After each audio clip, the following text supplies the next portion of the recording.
Welcome to the Songwriter Connection, the podcast that delves deep into the art and heart of songwriting. Each week, we gather around the dining room table to uncover the stories behind the songs. We invite you to join us on a journey to the creative minds of the songwriters who shape the melodies of our lives. From Nashville, Tennessee, here's your host, Dave Lenahan. Well, it's so good to be with you again this close to Christmas. And we had a very special guest that I'm going to tell you about in just a little bit.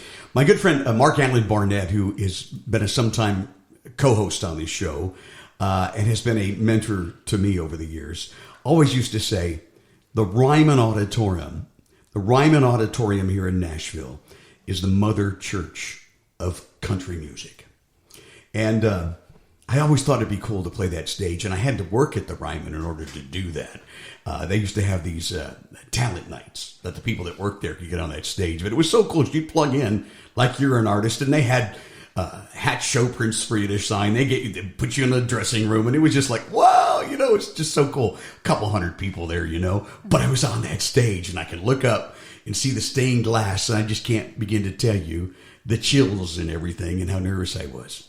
So Mark says the mother church of country music is the Ryman. You can't argue with that. But he also says the mother church of songwriting is the Bluebird, the Bluebird Cafe. And I know you may know about it. It's world famous. The Nashville TV show has made it nearly impossible to get tickets. And if you want to come and see a show with remarkable songwriters, you got to get in the queue at 8 o'clock in the morning, 1 week before you come here.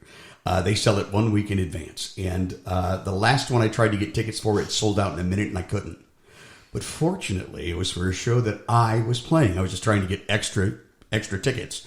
So this past Wednesday, as we taped this show, was the night I got to play. And for me, I think that's the 7th or 8th time, but I'm telling you, it never gets old.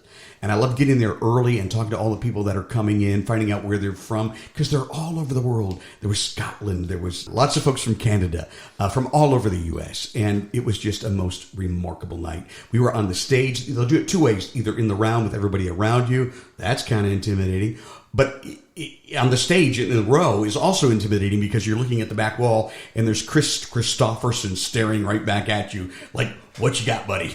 Try not to suck, But it was a great time. It was a fun time, and I cannot wait to do it again. So I wanted to share that experience with you and let you know. As we approach, we're like, I was thinking about this today. We're almost a full 3 years of the Songwriter Connection podcast. So as we're ending, our third year, thinking about how far we've come now with like 1,300,000 streams by the time this posts. And by the way, if you're listening the day it comes out, it's December the 18th, so we're closing in on Christmas. But I want to thank you for spreading the word, for liking and subscribing and telling folks about it, because you have made this success. And what I love about doing this show, if you ever listen to the trailer, the very first one, it was mixing my two passions, my passion for music and songwriting and my passion for interviewing folks. When I was in radio, that's what I love to do the most. And so we've brought it all together, and that's what this show is all about. But also, it is about playing music live around this dining room table, and today is no exception. We're going to do that, and we're going to talk with a songwriter. And what I love about the community of Nashville is everybody's pretty close-knit. And I have Cheri Carmody with me today, and I've known you for about 6-7 years since you've come to town. She's like one of the sweetest souls you will ever meet. Aww. And an amazing songwriter with an amazing story. And I love the stories. So we're going to talk to you. Welcome to the show, Cheri. Yeah. Thank you, Dave. Thanks for having me. And you brought along your new husband? My new hubby. Your new hubby. Yes. Who has also been on this show, and he's going to play guitar for you, Ridge Banks. So yes. welcome. Yes. Welcome back to my house. Yeah, come on to my house. I first want to talk real quick because you recently got married. Yes. And I loved how you did it. You come from a small town in Wisconsin, so you guys got married in Wisconsin, right? Yes, we did. But also, for all your friends and family here in Nashville, you got married here. Oh, yeah. And that was cool. I know. We had to do a party for our Nashville family as well. So that was so much fun. You had Norm MacDonald, who's been on the show and a great co-writer. He officiated the ceremony. You built a huge stage in your backyard. Right. Peter Bishop, our neighbor, helped us do that. Bishop. That's right. Everyone chipped in. I just saw him last night. I love Peter and Julie. And the most incredible sound system. This was like a Nashville music party, wasn't it? Oh, it was so much fun. And we had Dusty's ribs. Oh, that's right. Dusty, who used to own the Broken Spoke. Yeah. Yeah, he made the ribs for us. He is a master He's great. barbecue dude. And Robert Togliani brought the stereo, that system, that Midas. He used to run the sound at the Broken He Spoke. did, yeah. And now we run sound at the Titan Stadium. Oh, So wow. There was a show that night or something. Was it Post Malone? Yeah, Post Malone. I He was believe doing the doing sound that for show. That's right. So Yeah. It was great. It was such a special night, wasn't it? Yes, Yeah. it was wonderful. And we had so many friends. And then, I told him, I said, whatever we do, let's not turn it into a Raiders round party. But as it was awesome because everybody got up there and did a couple songs. Well, not everybody actually, because there wasn't time. Yeah, there wasn't. But we had so many wonderful songwriters there. And so we had people get up, and it was so much better than we even expected. Micah was on the drums. Yeah. Micah on the Steve drums. Goody on the Oh, bass. Steve Goody. He was I know. great. Yeah. So it was wonderful. We're going to have Steve on the show. We've got awesome. We've got him booked. We love him. Just to tell you, Steve's he's one of the funniest guys I've ever met in my life, and he has a lot of these parody songs that he writes, and he hosts the Bluebird Sunday night writers rounds. So you come to the Bluebird and you audition, and they do that like 4 times a year. Mm-hmm. And if you're lucky, of all the 8,500 people that audition, you get one verse, one chorus, and then they grade you. And if you are passed, you get put into the Sunday night songwriter round. And they always put a pro writer in on Sunday nights with you. But Steve hosts that. And then he always plays a couple of songs. Yeah. So I'm looking forward to chatting with him. That's coming up on the Songwriter Connection podcast. Today, we're talking with Cheri Carmody. And let's talk a little bit about you. You come from a small town in Wisconsin. What Wisconsin? We have a lot of people from Wisconsin here. Yes. I grew up in northwestern Wisconsin, actually kind of between Minneapolis and Duluth, Minnesota, right over the border. Okay. Yes. And grew up That's some music area right there. Yes. We'll get into it. Go ahead. I grew up in the country. When I was 15, my dad said if you saved enough money, you could get a horse. So I worked all summer to buy a horse. And so, I lived in the country. My dad was also a songwriter. He was a police officer. And with 8 children and foster kids coming and going. And he also was a songwriter, but he never really I don't want to say never did stuff with his music, because we found out he had over 50 songs were copywritten. Wow. But he also started with country and ended up doing Christian songs. A lot of them were used by the Catholic Church, actually. Wow, so, but my dad was, he was an amazing singer too. Played his 12-string. I was going to say. Yeah. He plays a 12-string guitar. Yeah. So he's got an unfair advantage, right, Rich? He's got 6 extra strings. Is that how it works? That's how it works. Well, that's great. And you know, you lost him quite recently, and my heart just broke for you. And I know that was so hard. And you wrote a song about it. Yes. As so many of us do, to deal with emotions. You write songs, don't you? Yeah, I write a lot of. My dad actually died of pancreatic cancer, and he asked me to write. He said, "Will you do me a favor and write a song for my funeral and sing it?" I said, "Dad, I'm not going to sing a song at your funeral. I couldn't do that. I couldn't get through it. But I did write him a song, and I sang it to him before he passed. And then I had Lydia over at with Kurt Ryle does some of my demos. Lydia recorded a demo of that song, and we played it at the funeral, and it was really beautiful. I want to play that song. Should we play that now? That's not the one. No, that isn't the one. Yeah, I've got a couple of heartbreaking songs. Oh, okay. That one was for my dad, and it's called "You Are Loved." You Are Loved. But the other one that you might be thinking of is my other experience. Okay, and we're going to talk about that in a little bit. Sure. They could find that if they want to hear it on your Reverb Nation page. I'm on Reverb Nation, yes. Cheri Carmody. Yes. Check it out. She's got all her music up there. Yeah. A lot of demos and stuff. So right. Cool. I'm sorry I got that mixed up. Oh, no, it's okay. It was another emotional song. They're both emotional, yes. Yeah.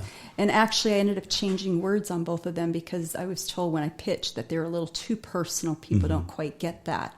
So sometimes you have to make it a little more relatable to everybody. Gotcha. So anyway, and so Lessons you are, learned. yes. So the one song that you will be playing, I've changed the first line since the recording.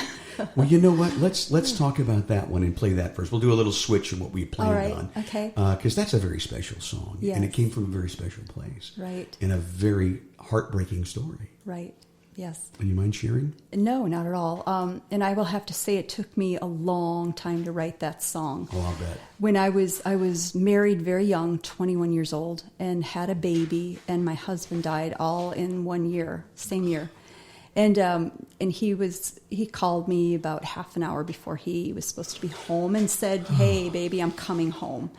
And he was killed in a motorcycle accident on the way home. We had a 1-month-old baby. Oh, sure. And so I just remember looking at the baby in the swing and just, it took me like he's now an adult. My son is an adult, but it took me coming to Nashville to finally write a song about that experience. And how many years in between? Well, you said your son's grown now, so yeah, I don't want to age myself. Don't age yourself. Let's just say But he's. The point I want to make is it sometimes it takes some time. Oh, it took a long time. Especially with something so hard. If you listen to decades.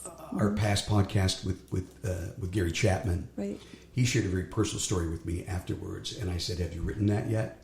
And he goes, "Not yet. I just can't yet." Right. And it's been years since he experienced that trauma. Yes, it took me a long time to write it, but I wrote it and I thought, I've got to do this for my son Brendan. He deserves this. Yeah. So I wrote it, and then he heard me sing it for the first time, and he was really all teary-eyed because he never knew his dad. He was 1 month old when he died. He only knows the memories, the pictures I share, and everything else. But it kind of brought it all together for him, what I was feeling. Mm-hmm. Tell me how the song came together. That song, I just sat down. I actually just started playing guitar right after I moved to Nashville. Yeah. And I was messing around with it, and I'm like, oh, I like this chord progression. And then I just started thinking, I was remembering the moment. My parents lived in Wisconsin. I was in South Dakota, and my parents came to pick me up when they heard that Tom had died. And I remember driving back. A lot of it is a blur to me. I don't even really remember the funeral at all. But when we were coming back, we stopped at a diner, and I just remember my mom, everybody kept saying, "Is she okay? Is she okay?" Yeah. And I just remember my mom paying the tab, and the waiter kept checking on me. And one lady, my dad had told her the story, I guess, because she just came up and she goes, God has a plan. And that's something I did not want to hear at that time. And people we tend to say that when somebody dies. And I've learned later in life, he does have a plan. However, I just remember at the time thinking, well, if his plan is to make this little baby lose his father and me lose my husband, I don't like his plan. That's just not what I wanted to hear at the time. Can I ask you, because that is the toughest thing for people, I think, to deal with. What would you have loved to hear? What would you want your people, your friends and family to say? Well, I think that I'm here for you, because one thing that does happen sometimes is people, at 6 months is when it all hit me like a ton of bricks, 6 months later. And I remember thinking, people aren't calling anymore. They're not asking how I'm doing anymore. So be there, just be there for somebody. Let them know you're there anytime. Check on them 6 months, a year later, see how they're doing. Okay. I just weaved there. So going back to, so you had this progression in mind and you're playing it. It sounds good. Yeah. And you go back to the moment and you start thinking, and then what? I was just remembering, picturing everything about him. He was a really big guy. He played football for Eau Claire, Wisconsin University. He was 6'5", and of course, me, I'm 5'2". But he was just a really gentle spirit, good person, very good person. No, I wish you could have known him. Yeah. Well, let's play this song, okay? You Should Have Come Home, it's called. And it's emotional, but let's do it. Okay.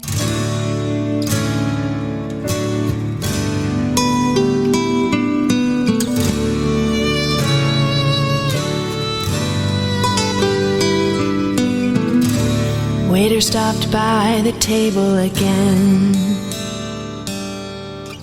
Mama paid the tab and held out her hand. People love to tell me God has a plan. I'm holding our baby and I don't understand. You should have come home. You should have come home.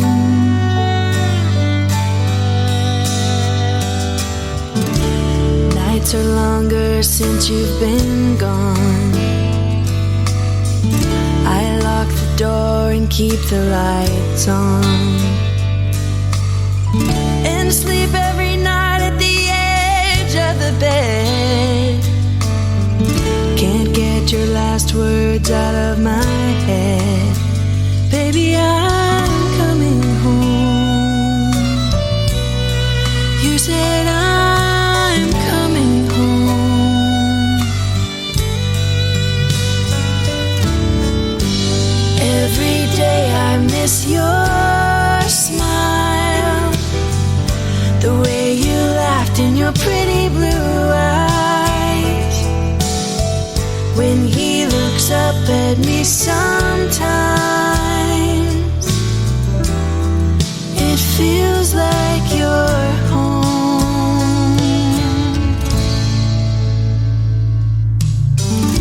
Something's changed since you've been gone. Our little blind boy is running around. He likes to laugh when he falls down. I wish you were here to see how he's grown. Wish you were home. You should have come home.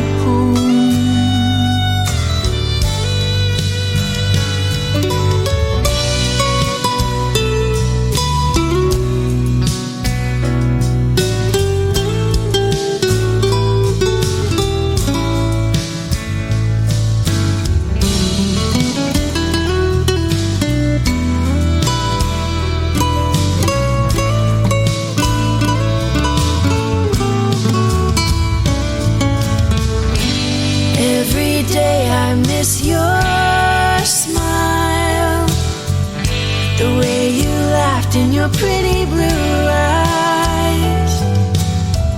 When he looks up at me sometimes, it feels like you're home. It feels like you're home. Feels like you're home. You should have come home. Wow. You know, I just really can't even begin to fathom. You get a call and I'm on my way home and never makes it. So Right. I think it captured the emotion. And you had to change some things. Yes, I did. Yeah. I did. That first line was, my moment in the restaurant, but people Yeah. didn't really get that. So I changed it to the preacher stopped by to see me again, Oh, well, that's asked good. for a prayer, and held out his hand. And Oh, I then love the that. rest of it's the same way. And then also I had to change one word on our little boy. Little boy. Because it was supposed to be our little blonde boy, but people kept saying, your boy's blind? Because they thought she was saying blind or, you know. it's just the way she sings it. Yeah, it's so beautiful. Well, even when I do sometimes. comes So out? the way it comes out, yeah. That's so, a Wisconsin accent. I guess so. I don't know. I think so. It's But- beautiful. And I should tell Thank folks you. that's not you singing. No. And a lot of times when we're as songwriters, we get these produced in a demo, and we hire demo singers and great talented Nashville musicians. And you did this in Kurt Ryle's studio. Yes, I did. He's a guy you can Google. He's Yeah. no, tell us. Right? Matador Studio. Matador Studio? Yeah. Yeah. Yes, Kurt Ryle. Yeah, you he's know. worked with a lot of big people. Yeah, and he put down all those beautiful guitar tracks. He's amazing very, guitar very player. talented. So nice. Very talented. Yes. No, Cyrus, right? Yeah. Did he work with Billy Ray Yeah. Cyrus? Yeah. You Oh, know yeah. that? Wrote a lot of his songs. Wow, I didn't know that. I didn't Yes. know. Oh, yeah. I'll be darned. You know, it seems to me, I know the tragic past, but I mean, you seem like you're in a really good place right now. Happiest as you ever been? I am the happiest I've been in my life. You yes. look like you are. Yeah, both you Yes. guys together. But it took years of thinking I'd never get here. Yeah? Yeah, because I've Sometimes had it feels like that, huh? a lot of heartbreak, a lot of things Yeah. happen in my life. But Yeah. I think God, what doesn't kill us makes us stronger. You know, we just kind I had a friend who wrote a song going through some bad stuff, and we helped him with it. It was how much stronger do I have to be? Right. Yeah. There are times. Come on. What else you got? But you don't really want to say that. Don't challenge him. No. Absolutely. Right. Well, we're almost to the Christmas season. You like Christmas, don't you? I love Christmas, and I would love to tell you a little bit about how this song came about. Yeah. Tell me all about this one. So this was back before I moved to Nashville. I was selling real estate on the East Coast in North Carolina. Okay. And I had a medical thing where I lost my central vision. And it was really traumatic for me because here I am a real estate broker, not able to drive a car anymore, not able to work on the computer like I used to do. And I just prayed a lot. And I had a friend that I would play music with quite a bit, and Kyle Whitford, and he kept saying, you're songwriter. You need to get to Nashville. You need to get to Nashville. And he just kept pushing me. And so he said, you need to go to one of those NSAI meetings. So Nashville Songwriters Association International, we've talked about. Right. Great so place. I went to one of their things, and then I applied for their advanced song camp and got into that. So I was really excited because I think there were only 50 people in that one. Wow. So it was a wonderful experience. But anyways, he kept telling me, come to Nashville, and I did. I mean, I kept coming to visit. I didn't move here yet. And then I met Craig Monday. He was my mentor. He's a great guy. He's also been on this show. Oh, Amazing songwriter and a sweet, just a wonderful Such person. a great guy, yeah. And he listened to several of my songs, and he goes, I want to hear you write a Christmas song. He goes, write a Christmas song. And I woke up the next morning, and I sat at my dining room table, and I closed my eyes, and I prayed, and I thought of my friend who was a fighter pilot, and Sasha flies the F-35s. And I thought, I just closed my eyes. What would it be like for him if he wasn't home at Christmas and he's writing a letter to his wife? So that's what happened. And I wrote the song in 20 minutes. Wow. And I just, Sometimes it happens like that, huh? It was crazy. Yeah. Yeah, and because I just wanted the vibe. So, there's a good contrast. The first one we played, it took, a lot of years. Yes, many years. This one, 20 minutes. Right. Yeah. Right. And I just thought of Sasha, his imaginary, family, wife and kids, and he's just writing a letter to his wife. Now, we're going to do some live music around the standing room table, but I want to play this. This is another demo. Right. That you would pitch to other artists to play. So let's listen. And there's a nice little video on this too, isn't there? We had the lyrics up there. I think I might have taken it down. Oh, okay. I don't remember. Called Save a Little Christmas for Me. Christmas for Me. Let's take a listen.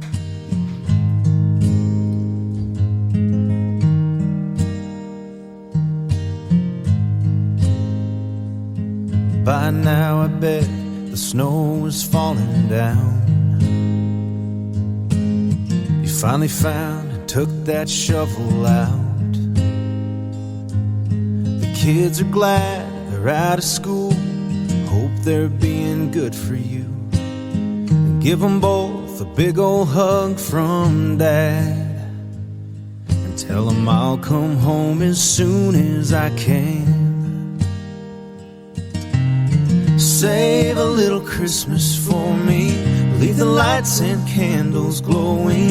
Hang the stocking your mama made for me. Save a little Christmas for me. I want to read their favorite story. Go to church and hear my baby sing.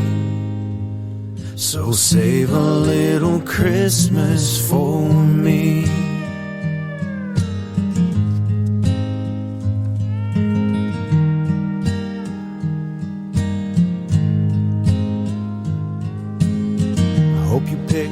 Best tree you could find,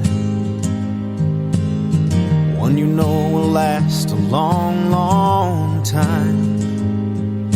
The outside lights can wait for me, so don't climb on that roof or tree. Spend some time with family and your friends. Tell them I'll be home as soon as I can. Save a little Christmas for me. Leave the lights and candles glowing. Hang the stocking your mama made for me. Save a little Christmas for me. I want to read their favorite story. Go to church and hear my baby sing. So save a little Christmas for me. When I close my eyes at night, I'm lying with you by the fire. But don't wake me up if I'm not home. Girl, I swear I'm coming home.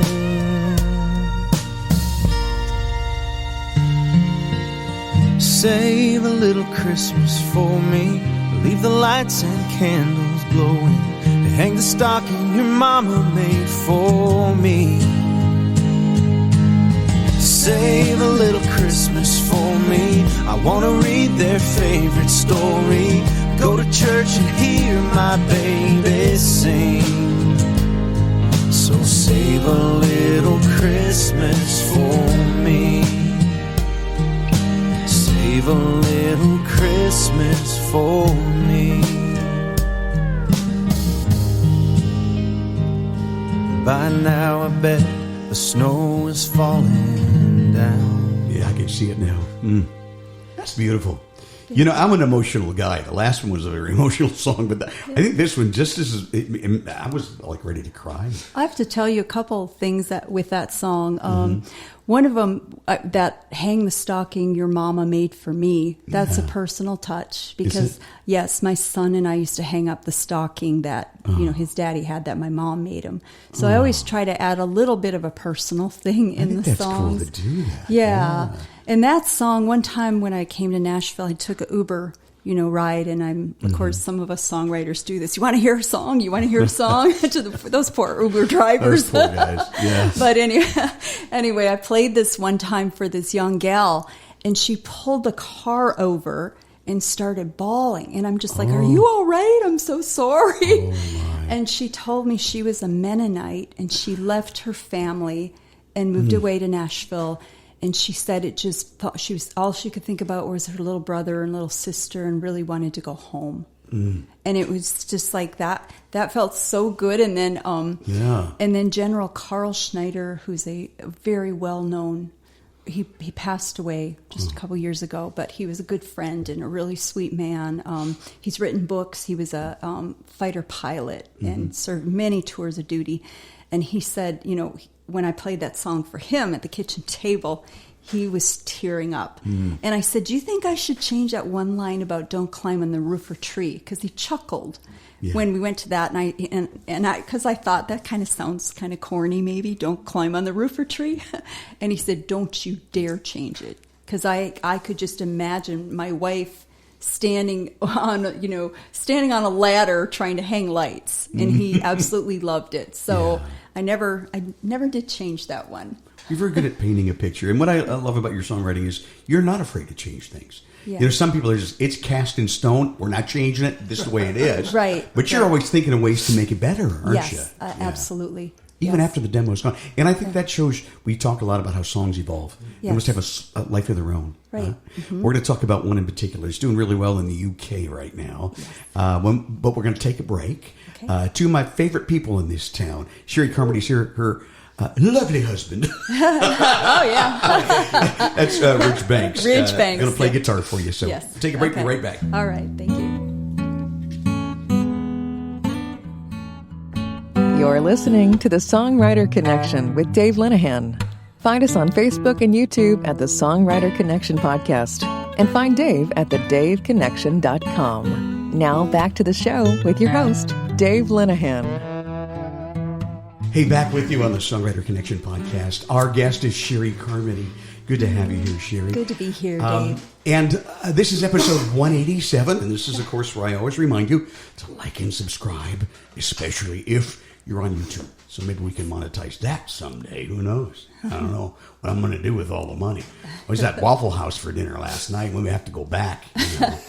And we go to the fancy one, the one in Brentwood with they valet park your car. You got to go early, Right. I kid.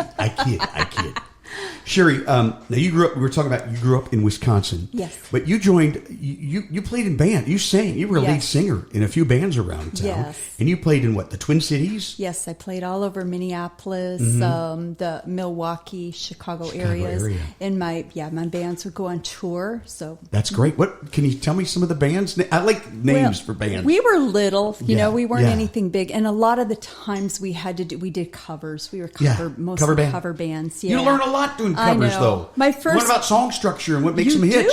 I think it helps you be a better writer. I think it does too. I do. And I started. I went to college in Eau Claire, and my freshman year, right away, I joined a rock band. And my dad wouldn't talk to me when I went home. I got silent treatment for about 3 months. Oh my God!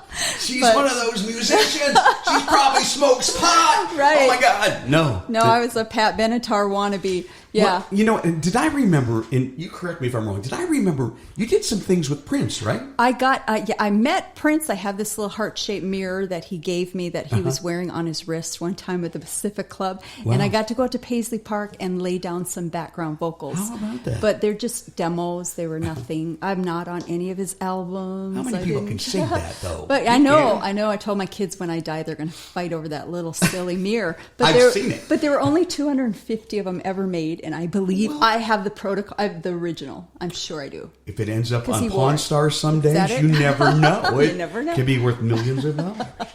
He was a really good guy, actually. I love Prince. Very sweet man. Real down to earth. Mm-hmm. Yeah. Down to earth. Could play. I went to a party once at Paisley Park. It was right after his Love Sexy tour. Mm-hmm. And he played for 250 people. And I was so blessed to be there. I sat by the doctor and Shaka Khan. And he played 17 instruments that night. It was amazing. You cannot say enough of what a musical genius that man was. Right. He was just a gift. He was. From God. He really was. Yeah. Amazing. You listen to those records, and he produced them all. The record company said, hey, leave this kid alone. Let him work. Let him do his work. And what he came out was just brilliant. And really changed the whole landscape of the music industry. So that's really cool. Yeah. All right. So I want to talk about a song that you've had some success with songs being cut by artists and things. And there's one out there right now that is on the charts in the UK. Right. And I want to talk about that a little bit and have you tell about that story. Yes. Okay. So and you guys have played this one live. Yeah. You could find the other one out there somewhere, but we're going to get this one live around the dining room. We're going to do this live. But this is a song I started writing with Dave Linehan. Who? You. That guy owes me money. So I remember telling you I had a great hook. And you did. And yes. I could. Actually, I think we were at Bridges' house, and I remember going, "Oh my God, we're writing that hook." Yeah. And you're, I don't know. I'm telling you, that's a song, right? Right. And it was kind of, Ridge and I were at a point in our relationship because we both moved to Nashville right around the same time. About the same time. I think I got here 1 year earlier, but we both moved here thinking we're just going to write, no relationships, no nothing, just totally focus on this. Music. And yes, just on the music. And then I met Ridge at the Commodore. And then, anyways, we met. If you tell God your plans, right? Right, yeah. You want to make him laugh. Yeah. Tell him your plans. Yeah. Right. So, but we were on again, off again at first, because we both weren't sure where we were going But anyway, so I had this idea of a hook, and I told you about it. But you did not know it was about Ridge. No, I did not. And okay, so what the song is really about, my mother said once, if you meet somebody and you just hug them for half hour, just really to feel emotion. You don't have to be rushing into other things. And anyways, this is about that hug. Ridge came over to the house one night, and we just stood in my dining room and hugged and swayed for almost half an hour, right? Mm-hmm. So I think my back hurt. Yeah, I think he complained, my back hurts the next day. No. You broke his back. For heaven's sakes. Yeah. So, but the song kind of really evolved, I think, because of that. Yeah. You didn't know some of the words I was adding and everything else, but you know what I love? What I love is we had a version. Yeah, you know? we did. And again, songs evolved. Right. And then Ridge got involved. And you guys put a bridge. And I just, the first time I heard you guys do this at a show, I'm like, oh my God. I thought you just knocked it out of the park. Yeah. And I was so happy that Ridge got involved too. So this is a three-way, really. That's right. Yeah. And I think, for me, knowing that it's your story too, makes it even more memorable. But tell us, this has had an interesting life now. Tell us how it got to be a hit in New England, or in the UK, New England. In England, yeah. Yes. Well, Ridge has been working with a band in the UK called the Wall of Sound. The Ridge Banks and the Wall of Sound. And he's kind of got band members here and in the UK. Wow. And so he wanted to, he cut this song with a gal named Nikki. And Nikki, yes, and she's he knows a little more about her, but she was a finalist on their version of The X Factor. Thank you. Oh, the X Factor. Yeah, okay. And she's a West End lead in one of the traveling plays that goes to Europe as well, called Blood Brothers. That was on for years, I think. Wow. Yeah. So Nikki recorded this with Ridge. And we're also we're also going to be doing our version in here, but we wanted to let that one, she got out with that. That's You great. never have too many versions. Right? No, you can't. I don't think. And we've talked about this song. Maybe people do their own versions of it, and that's fine. You still get your royalties, right? Yeah. Although I read a sometimes when they get cut, they've already been cut 40, 50 times sometimes before those big. Absolutely. Never puts a little take on it. I read an interesting article today. I always love the song Fast Car. And I remember I was old enough in the 80s to hear the original by Tracy Chapman. And then Luke Combs always used to play that as a cover. And his version of it is so similar to Tracy Chapman's. But quite recently, Tracy said to him when they met, you messed up a lyric in my song. It's really this. And I thought, well, it's got to be, because he always, he uses the same gender, referring to himself as the lady in the song. So I thought, well, that's got to be it. But it wasn't. It was a minor, little minute thing, and she pointed it out. But she was cool about it. How can you not be? She made a lot of money on that royalties, I'm sure. So anyway, back to this story. Let's hear your version. All right. And the song is called Lovin' All Over You. Lovin' All Over You. And wait till you hear how they deliver this one. Cheri Carmody, Ridge Banks.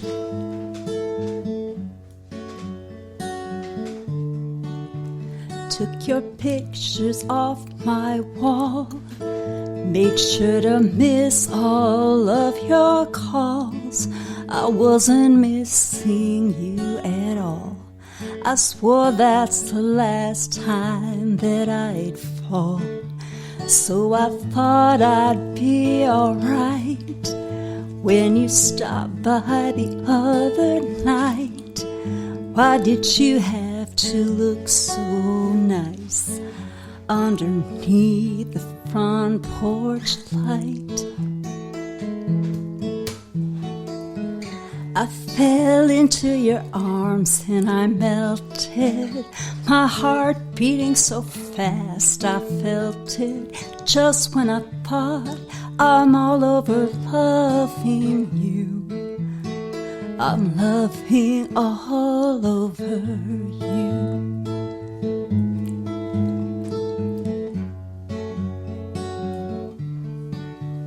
When you sigh that little sigh, and your body's close to mine, my shaking hands can't hide the love I feel inside.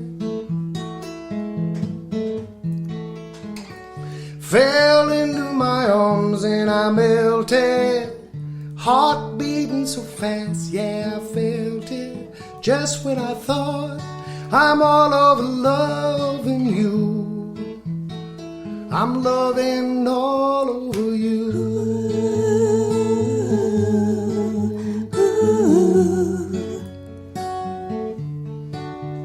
When your heart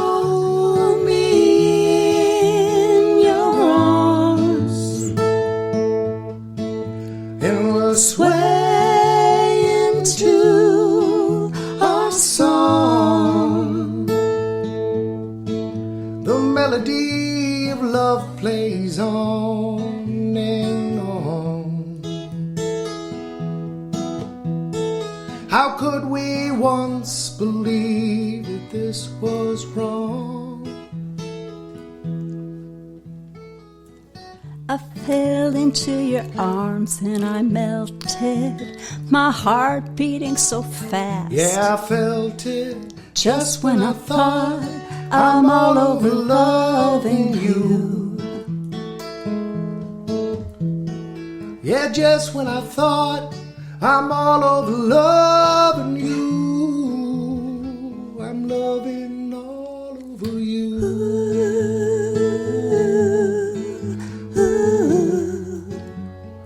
I'm loving all over you. Don't let go of me. I'm loving all over you. Don't let go of me. I'm loving all over you.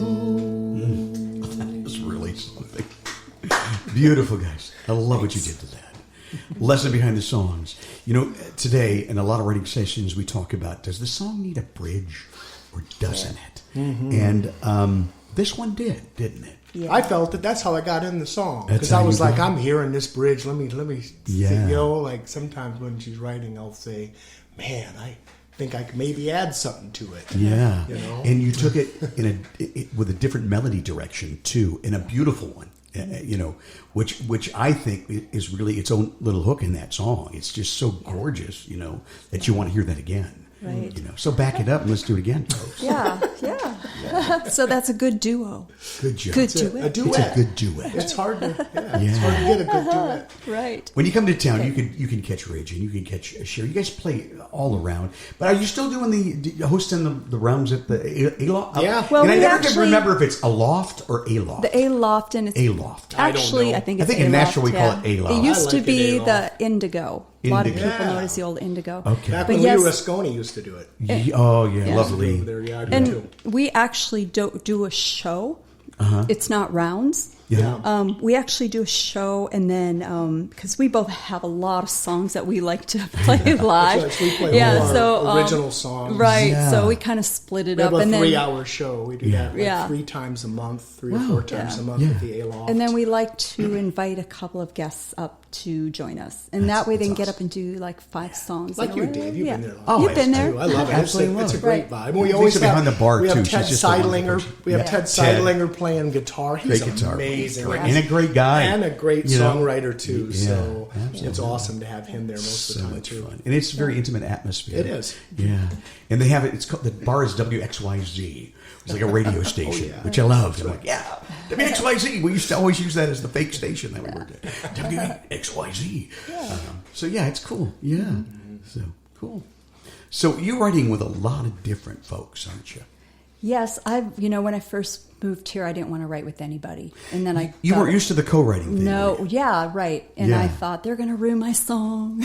Yeah. But then I started I started writing with you, Dave, you and Greg Matthews, and then Billy Billy Lee, Lee. yeah. Yes. And and then I've grown. Ridge and I have written a few songs together, and we're Good. working on more. I want you to write more. Yeah, and you then guys, man. and I've been writing with Keenan Shepherd, and we've actually written about 30 songs to date. I look forward to meeting He's a you. really good writer. Yeah. And I don't know what it is. We figured out our system. He comes over and he usually starts playing some chord progressions, and I start humming. Mm-hmm. And if he likes it, he nods. And then we kind of just take it from there. It's like, well, what do you feel like? What do you got? What goes with this? And everybody's different. Sometimes Everybody is. I'll be taking a shower and I've written a song. You know what I mean? So it doesn't, there's no real system. But as far as me working with Keenan, we have a system. And I don't know if you're going to play Stumbled into Paradise. I don't know if we have time or We one can of play a those. little bit of that. But Yeah, let's play a little bit of but that. we like to challenge ourselves. And Ridge had heard of something where Netflix or somebody was looking for a song. And so we were trying to use the words that they needed. As it was, I didn't get the deadline. I didn't get it in on time. However, by the time I got my demo back, but we wrote it, and it turned out to be the song we played at our wedding party right. in Nashville. Nashville. Oh. Because we love it so much. Let's listen to a verse And recording. Jay Yeah. Forrest And this Jay is just Ford did it. Jay Oh, Ford and did. and I love Jay Ford. He's been on doing this the demo. podcast. Yeah. Great voice. Yeah. He produced this whole thing, huh? Yeah. Let's listen a little bit. Tell me, could it be we've stumbled into paradise? That's beautiful. Did the angels lift us up and bring us back to life? Is this what heaven's like? Could it be you and I have stumbled into paradise? You know what? A perfect wedding song. It is. It is. That was. It really is. And I don't understand to this day why J4 isn't signed with some big record I label know. right now. That guy's He's amazing. fabulous. One of the most Yes. talented guys He in is. this town. He plays every instrument. He can produce. Yeah. He can sing. Yes. And he does, his all kinds of genres. Yes. He'll do a jazzy song. He'll do a country song. Oh, he's so He good. can do it all. Yeah. And his He's voice amazing. is so beautiful. Yeah. Yes. And he's been on podcasts, so check past episodes for J4. Oh, yeah. We love J, J4. the letter Wanders. J, the number 4. Yeah. Because he's Joseph Wandas, Right. the 4th. Yep. That's right. Anyway, that is really a good song. Thank you. I love that one. Yeah. That was you and Keenan. That was me and Where'd you Keenan. guys meet? We met at the Commodore. He was in one of our rounds that Yeah. Jimmy had put together, I believe. Wow. And Good. we met him, and I'm just like, oh, I would love to write with you, dude. And but many And, times that's how it works here. Now Jimmy Right. is the host of the weekend shows and the Tuesday night shows at the Commodore Grill, which is a big songwriting venue here in town. Yes. But that's where you met, and that's Yes. what you do. You network a Right. little bit, and man, I like what you do. Can we? That's right. Yeah. we got to Yeah, write. Right. I know. And, Nashville is a bro town. A bro Right? town. It's a bro town still, right, babe? It is. We talk about this a lot. No, but it's funny because I would not that many people, I hear guys always saying, hey, you want to write with me? Hey, you want to write with me? And nobody would really ask me, and I used to think, am I just not a good writer? But not at all. oftentimes, well, I think oftentimes, so Ridge and I, because we sometimes play together, he plays backup for me a lot. And Yeah. so one time I got off, Jimmy fit me in a later round, so I wasn't in the same round as he was. And I had 2 guys ask me if I wanted to write with them. Great. That never happens, though, when I'm with my husband. You know what I mean? I think Yeah. it's this polite Southern thing they do. I don't know, you know? You don't want to approach the wife I'm not of going to another. ask. Yeah, right. Yeah. Or a girl of another. And we talk But- about it a lot. You just got to show up and be Yeah. there and be a good hang and talk You to do. people. I can think of 2 guys right now, 2 young gentlemen who just started coming and they hang out. They're just the greatest guys. Yeah. And the one guy came up to me, and he was at the Bluebird show the other night. He got in line and got lucky. He got a ticket. And just a great guy. And I'm not mentioning names, but he says to me, I'm just going to get some songwriting lessons. Would you work with me and give me some lessons? And I go, you know what? I think the best thing is to learn by doing. So let's set up a write. You and I are going to write a song. Nice. And see, that's how you do it. Yeah. You know. And I've been writing more with women that I, Yeah. and I hadn't really done that, and I wanted to. I'm like, think I that's need to hear great. another woman's, so Oh, absolutely. yeah. So I've been working on that as well. You say it's a bro town, but some of my favorite writers in this town Right. are sisters from another miss. It's true. Well, I mean, obviously it's gal talk too in some ways. I just mean there's this bond that the men seem to have. Well, the men We talk about their hearts it. down here. Yeah, So right. we're a lot tighter than other parts of the country. You got to pull it out of the guys sometimes. They, Right, yeah. they don't wear the heart on the sleeve as much. They're being Right. tough. Yeah, right. Yeah, But all not the so much down here. Not so much down here. Yeah, that's what it's all about. Yeah. Hey, so it's the holiday season, and can we do? You do Christmas well, Thank you. So you've got another kind of a newer Christmas song. Yes, that I you play for us? wanted. Yes, I wanted to. I told Keenan I want a song that's a little more Oh, this is a Keenan commercial. song. Yeah, Okay. Keenan and I wrote this. Okay. I said something that's a little more commercial. Yeah. Because that's what they look for. Yeah. They don't Yep. usually. Anyway, sometimes they don't even want Christmas in the song. They'll say, "We need a Christmas song," but you can't say Christmas. can't Or say Jesus Christmas. or anything. Yeah. Right? Yeah. Yeah. But anyway, so this is what we wrote. I just wanted a cute little song for there's an artist out there, female artist out there who would love to record it. I don't know. Or Great. male, doesn't really matter. But so it's called Mistletoe Kissin'. Ooh. Okay. Yeah. Taylor Took did that. Taylor Yeah, Swift did the demo. but we're not playing that. I know we're not, but yeah. Live, yeah. still, he's such He an just- amazing person. If Well, you want to he hear just- the Say his demo, name. it's And on your that's- Reverb Nation page. You'll get Yeah, the and demo. it's not his cut. He just did the demo. Did the demo. Yeah. Because he's an artist too. Right. A great one. Absolutely. Yep. Yes.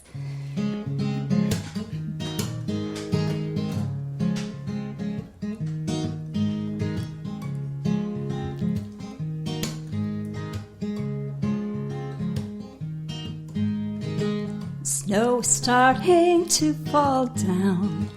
Lights are shining all over the town. Only thing missing is mistletoe kissing with you. Love it. Sugar cookies, they're ready to go. Music playing, the fire's aglow. Only thing missing is mistletoe kissing with you. So hurry home now, baby, I don't wanna wait anymore. I hung it up all over, so the minute that you walk in the door, he'll be hugging, loving, hotter than an oven, touching, squeezing, ringing in the season. Won't be missing mistletoe kissing with you.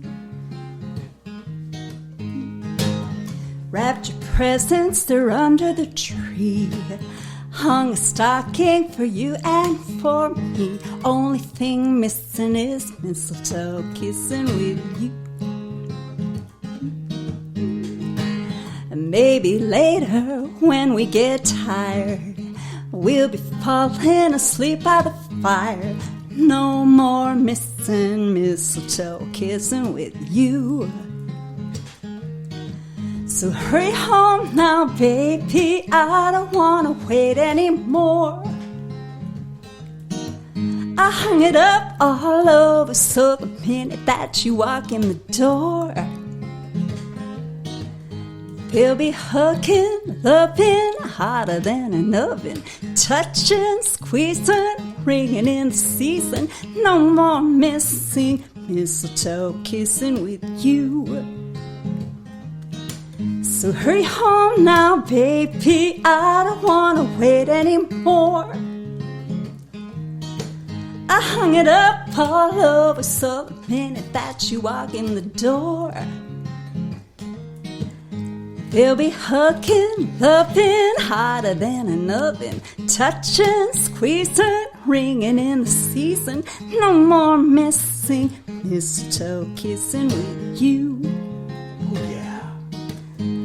No more missing mistletoe kissing with you. Oh, yeah. Love that. That is such a great Christmas song.